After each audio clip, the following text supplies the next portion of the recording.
Thanks for coming to my channel. I'm Tommy Calloway, and today I'm going to find out simply, do bass traps make an audible difference? That's the question I've been wondering. I mean, I know they make a difference because everybody, there's videos of, like the sound waves and showing you that. What I want to find out is, do they make an audible difference to the average Joe like me? Now, I'm not a trained audio professional, but as you can see, and as if you watched my previous video on sound foam, you can see that I've done my entire office already in just the sound foam, red and black, and it looks great.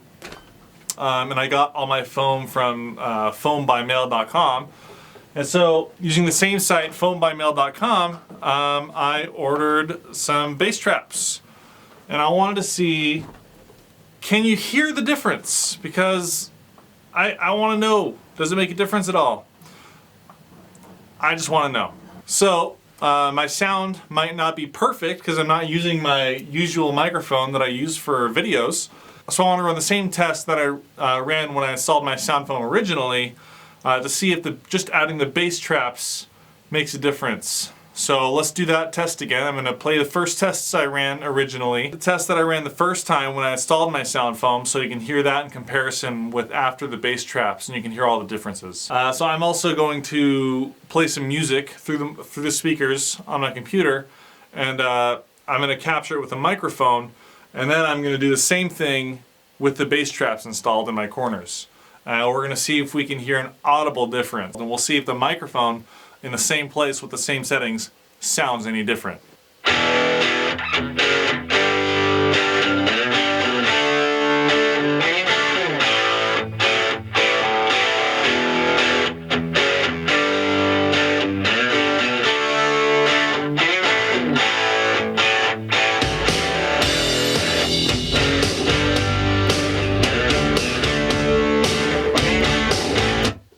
Alright, 24 seconds, that sounds pretty good.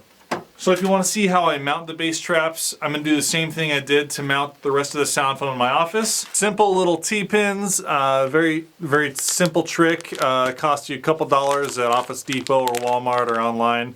It's just a little pin, and using T-pins is a simple little trick you can use to mount your sound foam or bass traps on the walls without causing too much damage. And it's going to be way less abusive to your walls than that crazy spray. I wanted to give you guys a couple notes on this stuff. If you do decide to buy some, make sure that you unpack it as soon as you get it, because it will conform to the shape of the box if you leave it in there for too long. There's usually a sticker on there that says unpack immediately. Also, be careful when you're opening it if you're using a knife or scissors, because you could stab into the foam and then ruin it. So you got to be very careful with that. As soon as you open it out of the packaging, it will expand very quickly. But you should leave it sitting for about a day, 24 to 48 hours, so it can expand to its full shape before you mount it. Now what's great is, because I installed these all with T-pins, it's a cinch to remove. Got the T-pins, got the foam, I can reuse it somewhere if I need to. Yeah, so I recommend using T-pins, very easy if you have drywall. If you have brick or concrete, probably not so much the case.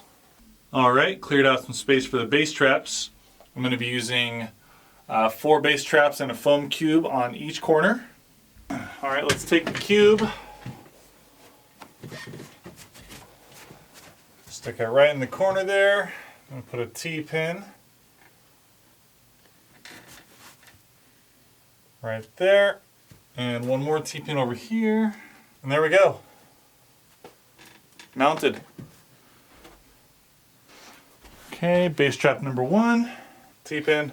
Make sure you get a nice snug fit. Bass trap 2, number 3, and number 4. Alright, bass traps number 1 mounted. Now to do the other corner. Alright, removed all the foam there. I'm going to have a lot of extra foam now to do with whatever I please. So if you already have foam up, just realize you're going to have some extra foam. And the bass traps are done. Alright, so the bass traps are up, Here's the test with the bass traps. Test. All right, now let's do our music test.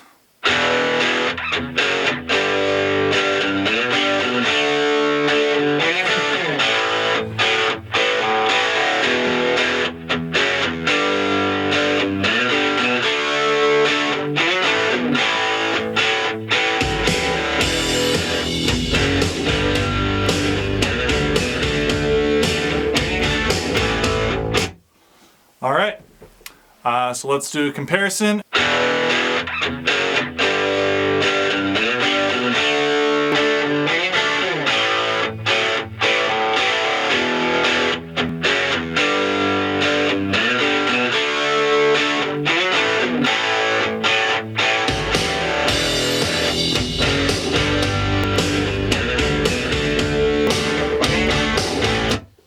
All right, 24 seconds, that sounds pretty good.